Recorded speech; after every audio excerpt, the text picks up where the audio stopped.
Amados irmãos, tudo que nasceu de Deus vence o mundo, e a vitória que vence o mundo é a vossa fé.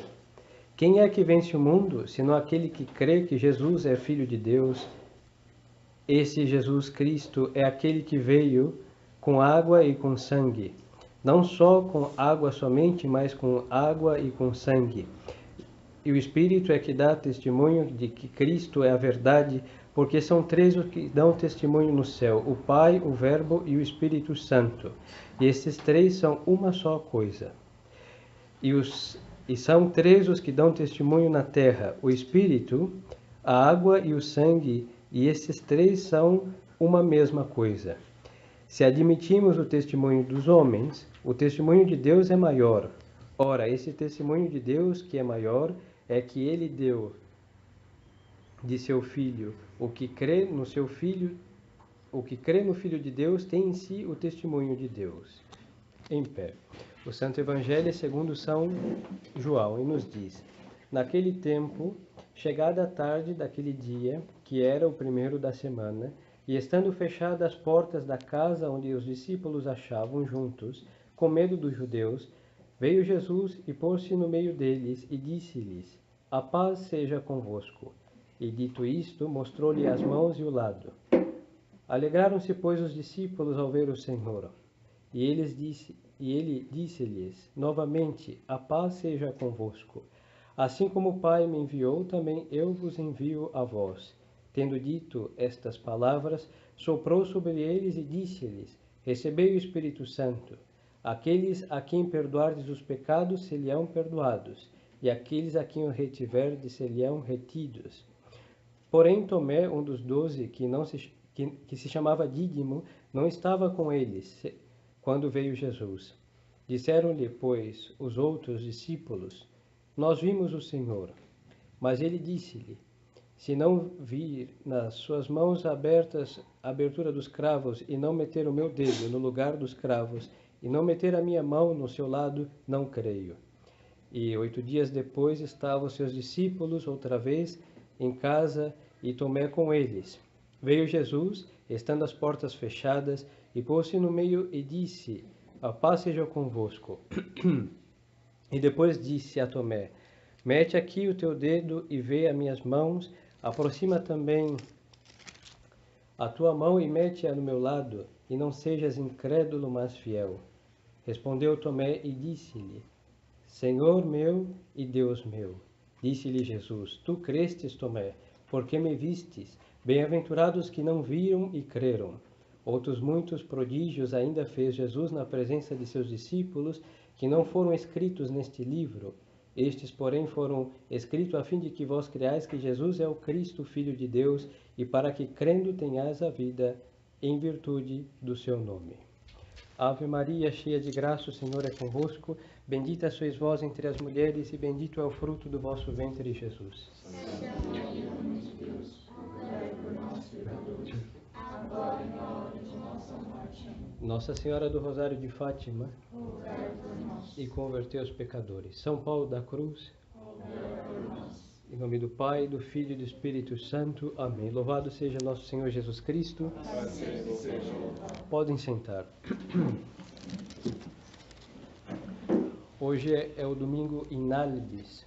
Antigamente, os que eram batizados na vigília pascal, eles ficavam vestidos de uma roupa branca, que até hoje no batismo a gente coloca, não? Mas depois o padre retira. E os batizados na vigília se vestiam de branco desde o batismo, depois que recebiam essa vestimenta, até o sábado, ontem, que se tirava essa veste branca. E hoje é o domingo Inálibes, domingo depois que eles tiravam esta veste branca. Por isso, o introito de hoje está se referindo àqueles batizados como crianças recém-nascidas, mas já com o uso da razão, desejais sinceramente o leite espiritual. Isto é a epístola de São Pedro Apóstolo, a primeira epístola, capítulo 2, versículo 2. Quando nós fomos batizados, o batismo nos faz filho de Deus. E esta filiação a modo, assim como uma criança nasce, é um bebê, cresce, e ela tem a sua alimentação de criança, depois com o crescimento de adulto e seu obrar de adulto, na vida espiritual, por uma analogia, uma comparação, é semelhante. Uma criança, um ser humano, nasce para a vida divina, a vida de Deus, quando ele é batizado. É verdade que o homem não batizado está à imagem e semelhança de Deus, por ser um ser humano, perfeito, mas é uma criatura. O batismo, assim como o nascimento é natural, o batismo vem a ser um nascimento sobrenatural. Mas o apóstolo vai dizer assim, como crianças recém-nascidas, ou seja, os recém-batizados são crianças, desejai o leite, recém-nascidas, mas já com uso de razão. Por quê? No momento do batismo, é verdade que a graça de Deus não tira a natureza. Não. Por isso uma criança batizada segue sem uso de razão, quando são crianças, obviamente. Mas é uma criança. E a igreja está falando com os catecúmenos, que eram adultos, mas diante de Deus são crianças, porque uma pessoa que não é crismada, diante de Deus é seu filho, mas é uma criança. Porque o batismo é o nascimento e o crisma, o sacramento do crisma é os 18 anos da vida, maioridade, e é um homem perfeito, mulher perfeita. Então, mas com uso de razão, ou seja, são crianças recém-nascidas, mas com uso de razão por quê? Assim como a razão, o uso de razão da criança lhe dá o conhecimento do bem e do mal, ao batizado, o que vem a ser o uso de razão é a fé. Quando todos nós somos batizados, é impossível ser batizado sem ter a fé. Ou seja, primeira coisa no batismo, quando estão às portas da igreja, o padre pergunta: que pedes à igreja de Deus? E a criança, ou o sujeito, ou seus padrinhos vão responder: a fé. E o que te dá a fé? A vida eterna. Para pedir uma coisa tão precisa, tem que conhecê-la. Então a fé realmente é conhecida, sabem o que é a fé, estão pedindo a Deus a fé. E a igreja vai responder o que essa fé vai causar na sua vida, a vida eterna. Não? Por isso o apóstolo está dizendo, como crianças, ou seja, como batizados, mas com uso de razão, desejai o leite espiritual. Esta razão, este conhecimento, faz com que o batizado, que quer ser realmente nutrido como filho de Deus, deseje as coisas espirituais. Quando a nossa alma de batizado não deseja as coisas espirituais, é porque ela está vivendo como uma criança que não come da casa de Deus, não come da mesa de Deus, não come das coisas de Deus. É interessante. É muito comum, normalmente, a gente ter gosto pela comida da nossa mãe. Porque ela faz com carinho, e mesmo se ela não for a mais saborosa das comidas, é porque foi feito pela nossa mãe. Por favor, o amor para com a nossa mãe acaba cobrindo que as habilidades culinárias pode ser que não estejam, mas é a comida da nossa mãe. A criança, no sentido espiritual, ela deseja o leite espiritual porque esse leite sai da sua mãe. A igreja, perdão o exemplo que poderia ser mal interpretado, mas como diz, creio que Santa Teresinha, algum outro santo, entre os puros tudo é puro. Não. Assim como comparamos o batismo com o nascimento, a igreja tem 2 seios. E este seio que nós mamamos é a doutrina, o primeiro peito da Santa Igreja, e o segundo é a moral. Uma criança que nasceu de Deus, para Deus, do batismo, ela tem que desejar esse leite espiritual de estar mamando na igreja, que é a sua mãe, e beber. Se ela não bebe desses 2 peitos, essa criança vai mirrar, vai ser definhada e vai morrer. E vai, como criança que morreu sem alimento, vai ser sepultada. Mas falando do espiritual, ela é sepultada no inferno. Porque nós não podemos viver sem o leite das nossas mães. E nós não podemos viver para Deus sem o seio da Santa Igreja, que jorra o leite da fé e o leite da moral. Não vivemos só de fé, ninguém vive só de fé. E só de moral, tampouco. Quando vieram as heresias, eles mutilaram a igreja, cortando um dos seus seios. E aí essas almas vão perecer. Vão ter fé falsificada, porque de outro lugar que não o seio da igreja não jorra a fé pura, que alimenta as almas. E a moral, se ela não vem do seio da igreja, ela é falsa. Poderia ser a moral natural, mas a moral natural não nos dá a vida eterna, somente desconectada, desassociada da moral sobrenatural. Então nós necessitamos. Não é uma questão de gosto, porque este leite ele é amargo, mas ele é nutritivo, porque obedecer à lei da igreja, à lei de Deus, do jeito que Deus nos transmite por esta via do seio da Santa Igreja, e obedecer à fé do jeito que a igreja nos ensina, é muito duro, mas é muito nutritivo e é o único modo para não definhar nesse terrível peregrinar até a casa da eterna mansão do reino dos céus. Por isso, o apóstolo São Pedro, nosso primeiro Papa, está dizendo como nosso pastor, desejai o leite espiritual. E é esse leite que jorra, repito, dos seios da Santa Igreja. Vamos entender que isso é verdade com o que a igreja está pedindo na oração da missa de hoje, que dizia: não fazeis, Senhor onipotente, que tendo já celebrado as festas da Páscoa, as continuemos por vossa graça em nossa vida e costumes. Então, é realmente difícil, em realidade impossível, celebrar a Páscoa como uma ressurreição nossa, se nós não temos a fé que vem do seio da Santa Igreja. Nosso querido apóstolo São Paulo dizia que se nosso Senhor não ressuscitasse, a nossa fé teria sido vã. Então a festa da Páscoa é a festa da nossa fé. Por que isso? Porque a nossa fé é confirmada pelo milagre dos milagres de Jesus Cristo, que ele ressuscitou a si próprio. Então a nossa doutrina, a nossa religião, a mesma igreja que ele fundou, não é uma igreja humana, é uma igreja divina, porque ele prova como? Ressuscitando. O nosso Senhor ressuscitou, ele provou que tudo que ele ensinou é verdadeiro. E ele assinou com seu sangue o que ele ensinou na cruz, e ele carimbou tudo isso com a glória da sua ressurreição. E da onde nós recebemos isso? Do seio da Santa Igreja, Católica Apostólica Romana.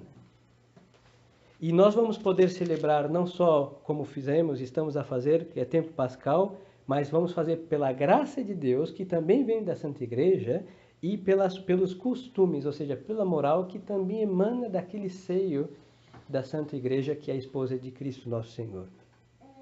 E aí nós vamos entender a epístola que acabamos de ouvir de São João. Não tudo que nasceu de Deus vence o mundo, dizia São João. Vence o mundo, e a vitória que vence o mundo é a nossa fé. Ou seja, só vai vencer o mundo, só vai vencer a si mesmo, só vai vencer a carne, só vai vencer o demônio, aquele que está alimentado com aquele leite divinal que emana do seio da Santa Igreja, dos dois, da fé íntegra e da moral perfeitíssima. E é este, alimentado por esta fé e por esta moral, que vence o mundo, que vence o demônio, que vence as paixões, que vence a crise. Porque culpar o demônio, porque ele é cruel, é verdade, mas só que a nossa fé é muito maior do que a crueldade de Satanás, muito maior. Culpar a carne, que ela está em estado de putrefação e o mundo está podre, mas a nossa fé, a incorruptibilidade da nossa fé é muito maior do que a podridão da carne e do mundo. Então nós não podemos nos desculpar, porque aquilo que nós comemos e aquilo que nós cremos é infinitamente maior do que aquilo que quer nos corromper. Então o homem católico, se ele não é santo, ele não tem desculpas. Ele tem escusas que o incrimina, porque o seu alimento causa santidade, causa retidão. Não tira nossas fraquezas. Nós não deixamos de ser humanos, mas a nossa fraqueza se soma esta onipotência da nossa fé e a onipotência da moral católica. Por isso o apóstolo São João dizia, é essa fé que vence o mundo. E vence o mundo como Nosso Senhor já venceu o mundo na sua paixão, e ele recebe o troféu da sua vitória na sua ressurreição, e aqueles que vivem desta fé, daquele catecismo, daqueles costumes retos que a igreja nos dá, ele também vence as pequenas e contínuas batalhas de sua vida, em seu contorno, em sua sociedade e tudo. Por isso, aquele que vive de Deus tem as prerrogativas de Deus, tem a força de Deus e ele sempre é vencedor pela fé que ele tem. E aí nós vamos ao Evangelho, e com isso o Padre vai concluir. É o que nosso bom Deus está exigindo dos apóstolos. Ele ressuscitado entra no recinto sem passar pelas portas, ou seja, sem abri-las. Nosso Senhor fez isso. Não é só uma maneira catequética de mostrar a glória do seu corpo. Não, não é só isso. É para mostrar que ele está ressuscitado verdadeiramente. Tanto que Nosso Senhor vai pedir comida, não nesse evangelho. Em outro evangelho, Nosso Senhor vai comer, não está São Pedro pescando, São João, e Nosso Senhor aparece, manda ele jogar a rede do outro lado, passar a noite sem pescar, e São João vê, o Senhor, sai nadando, São Pedro se veste, também vai ao encontro de Nosso Senhor, e ficam silenciosos, e Nosso Senhor pede de comer, para mostrar que ele tem um corpo verdadeiro. Nosso Senhor está a mostrar que a realidade da fé, a fé não é um delírio. Quando nós falamos a Imaculada Conceição de Nossa Senhora, não é uma lenda, é algo real. Existiu uma mulher toda pura, toda santa, que nunca teve pecado, e ela teve um filho que é o Filho de Deus. Quando a gente fala da paixão de Nosso Senhor, não é um relato assim fictício ou um delírio de uma devoção exacerbada que concebeu um Cristo sofredor e vitorioso depois. Foi um fato. E Nosso Senhor está mostrando naquele então e até hoje que é um fato real que aconteceu. E quando ele ressuscita, toda a crueldade e realidade da paixão se transforma em glória de ressurreição. Por isso é um corpo verdadeiro e ele, glorioso, passa pelas portas. Outrora passou por uma porta sem ter que abri-la, que foi o nascimento virginal de Nosso Senhor. Por isso se vê que em toda a vida de Nosso Senhor ele não é nada protestante, nada luterano, nada anglicano, ele é totalmente católico no obrar. Assim como ele veio ao mundo, passou pelo útero de sua mãe, sem violar a sua virgindade, ele passa glorioso pelas portas, sem precisar abri-las. Aí vemos coisas, argumentos, sinais que cimentam a nossa fé, mas uma realidade, porque o catolicismo não é um delírio, não é uma ficção. E Nosso Senhor está exigindo daqueles seus apóstolos a fé. Eles não estavam esperando Nosso Senhor aparecer. E nós vemos em vários episódios da ressurreição, já lidos durante essa semana, que São Pedro voltou a pescar, e eles voltaram à vida normal, mas eles não estavam esperando Nosso Senhor ressuscitar. E Nosso Senhor está comprovando as palavras. Ele disse que ia ressuscitar ao terceiro dia, ele ressuscitou, ele apareceu, ele provou, ele mostrou as chagas. Quem duvidou, como São Tomé, ele vai mostrar, põe o seu dedo, põe a sua mão, não seja incrédulo, mas fiel, porque Nosso Senhor exige esta fé absoluta, que não é o sentimento da fé, é uma adesão total que ele ensinou e ao que ele exige, ao que ele pede, ao que ele manda, e que nós só devemos nada mais que assentir e obedecer. E aquele que assente bebe do peito da fé, e aquele que obra segundo o que acredita bebe do peito da moral da Santa Igreja, e esta fé e esta moral é a que vence o mundo. E aqui está o segredo de ser santo. E aqui está o segredo de vencer essa crise da igreja, a crise que cada um tem dentro da sua alma contra o pecado e as próprias fragilidades, é em abraçar, pelo entendimento, a fé que nós cremos e pelas nossas obras, reproduzir o que nós cremos e nosso obrar. E aí tudo está solucionado. E aí se entende porque Nosso Senhor dizia: a paz esteja convosco. Como dizia Santo Agostinho, a paz é a ordem, é a tranquilidade na ordem. E quem pode causar essa tranquilidade? Nosso Senhor. Em qual ordem? Na ordem moral. Na ordem dos mandamentos observados, das virtudes praticadas, que causa uma ordem na alma, uma ordem na família, uma ordem na sociedade, uma ordem na nação. E esta paz, fruto desta ordem, que só Ele pode causar, é a verdadeira paz. Por isso ele diz: a minha paz eu vos deixo, a minha paz eu vos dou. Não como o mundo, porque o mundo quer uma tranquilidade sem ordem. Não, mas como eu, ou seja, a minha de Nosso Senhor, a minha paz exige, é um efeito de uma ordem, e quem causa essa ordem é a moral. Por isso nós, como dizia Padre Antônio Vieira, nós não podemos ser católicos do credo e herege dos mandamentos. É mutilar o seio da nossa Santa Madre, Igreja. Nós temos que ser católicos do credo, crer em tudo que Deus e a Igreja ensina, e católico dos mandamentos, e beber dessas duas mananciais do leite e desejar, como crianças, uma criança que desesperadamente vai no peito da sua mãe, bebe mesmo, assim fazer com a nossa Santa Madre Igreja, para não perecer e não perder a nossa alma. Louvado seja nosso Senhor Jesus Cristo. Em nome do Pai, do Filho e do Espírito Santo. Amém.